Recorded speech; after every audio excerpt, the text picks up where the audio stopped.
আসসালামু আলাইকুম। কেমন আছেন আপনারা সবাই? আলহামদুলিল্লাহ আমরা খুব ভালো আছি। 10-12 ঘন্টা জার্নি করার পরে রাতের 10টা বাজে আমরা আসি রায়পুরে ঢুকছি। হ্যাঁ, রাত 10টা বাজে।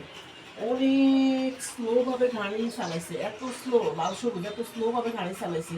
আস্তে আস্তে আমাদের রাত্রে একটা 10টা বাজে গেছে। তারপরে অনেক এক ঘুমে এখন উঠছি। প্রচুর ঘুম হয়েছে, শরীর খুব ক্লান্ত ছিল তো, তাই প্রচুর ঘুম হয়েছে। আসলে হচ্ছে কি, কর্মের তাগিদে কর্মস্থলে আসতেই হবে সবাই, যে যেখানে যায়, যত দূরে যায়, ঘোরাফেরার করে ওই আবার জায়গা মতো বাসি খুঁজতেই হবে। এটাই নিয়ম, এটাই নিয়তির নিয়ম, এটাই জীবন। এটাকে জীবন বলে। দেখেন, 3 দিন হয়েছে আমি ছিলাম না, 3 দিনে না, বেশি না তো, এই 3 দিনে আমার সম্পূর্ণ গাছ সব মরে গেছে। আমার এত শখের গাছ, ফুল গাছ মরে গেছে, ফল গাছ মরে গেছে। দেখেন আমার মরিচ গাছের কি অবস্থা, দেখেন কি করুন অবস্থা। এখন সবগুলো পানি দিছি, সব গাছে পানি দিছি। আমার ফুল গাছ, মরিচ গাছ সব মরে একদম শেষ হয়ে গেছে। আসলে গাছ লাগাইলে কেন হয় না, প্রতিদিন পানি না দিলে গাছ একটুও হয় না।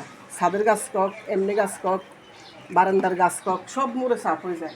আমি 3 দিন ছিলাম না, বেশি না। আমি অথচ যেদিন গেছি সেদিন এত বেশি পানি দিয়ে গেছি, একদম ভরপুর ভরপুর করে পানি দিয়ে গেছি, কিন্তু কোনো লাভ হয়নি। এত রোদ, রোদের তাপে আমার ফুলগুলো সব মরে গেছে, ধনিয়া পাতাগুলো সব মরে গেছে। দেখছেন, দেখছেন কি পরিজাতি, এই যে ফুল, সব ফুল কেমন জানি হয়ে গেছে। গাছটা সব 3 দিনে, আর যদি 3 মাস না থাকতাম তাহলে কি অবস্থা হইতো, কিছু খুঁজিয়ে পেতাম না। দেখেন মরিচ গাছগুলোর কি করে অবস্থা, প্রত্যেকটা মরিচ গাছে গাছে নষ্ট হয়ে গেছেন। যদি আবার হয়, এই যে আজকে আসি, এতক্ষণ থেকে আমি শুধু পানিয়ে দিতেছি, যত্নই করতেছি, জানি না আবার হবে কি না। ইনশাল্লাহ আশা করি হয়তো একটু পানি দেওয়ার পরে একটু লড়াচড়া দিচ্ছে। আর দেখেন ফুল গাছের কী করুন অবস্থা, দেখেন মরিচ গাছের কি, এই এই বোম্বে মরিচ গাছটার কী করুন অবস্থা। আসি দেখি গাছের নিচে মরিচগুলো পড়ে গেছে, পাকি একদম লাল টসটসে পেকে গাছের নিচে পড়ে আছে কতগুলা মরিচ। দেখেন মরিচ গাছের অবস্থা দেখেন না। এখন পানি দিছি, বিকেল আবার দেখাবো, গাছটা হয়তো আবার তাজা হবে, হবে কিনা আমি বুঝতেছি না। আমার খুব মায়া লাগতেছে, খুব খারাপ লাগতেছে আমার গাছের জন্য। এক জায়গায় গেলেও শান্তি পাই না, গাছের জন্য খারাপ লাগে। এই যে পাতাগুলো সব মরে মরে গেছে। এই যে দেখেন, দেখেন, এই দেখেন কতগুলা মরিচ, দেখছেন? এই যে এগুলো সব নিয়ে ফেলবো, সব মরিচ একদম পাকে গেছে।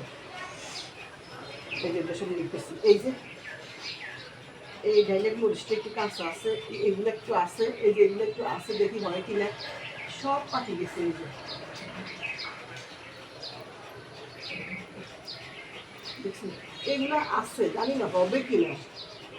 গাছটা এমন হয়ে গেছে কেন, এই যে সব মরিচ কি অবস্থা।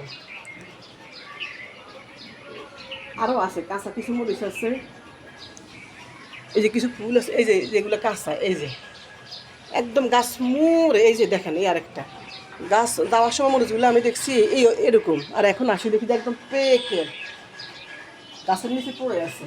এই যে সবাই আমার গাছটার জন্য দোয়া করবেন। আমি এত গাছটার এত যত্ন করতেছি, গাছটা যেন আমার আবার আগের মতো হয়ে যায়, তাহলে কিন্তু আমার অনেক মন খারাপ হবে।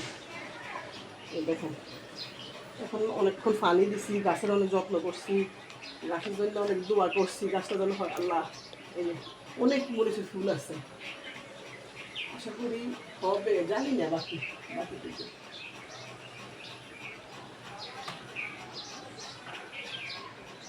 পানি দেওয়া আসে, এখন একদম বড় টসটসে করে পানি দিয়েছি। এই যে পানি, যা দেখছেন, দেখছেন কতগুলো মরিচ একদম পেকে। আবার ইঁদুরও খায়, ইঁদুরও 2-3টা খাই, একদম গাছের নিচে ফালাই রাখছে। গাছগুলোকে ইঁদুরে নষ্ট করে বেশি, এই জন্য আমি একটু টেবিলের উপর, মানে টুলের উপরে দিছি, ওচা করে রাখছি যেন ইঁদুরে না খাইতে পারে। তারপরে উঠে ইঁদুর নষ্ট করে ফেলে। গাছের জন্য সবাই দোয়া করবেন, গাছটার জন্য আবার হয়। এটা হয়েছে এই মরিচ, এই যে এই কালি মরিচ, দেখছেন? এই যে কালি মরিচ, এই দেখছেন কতগুলো মরিচ।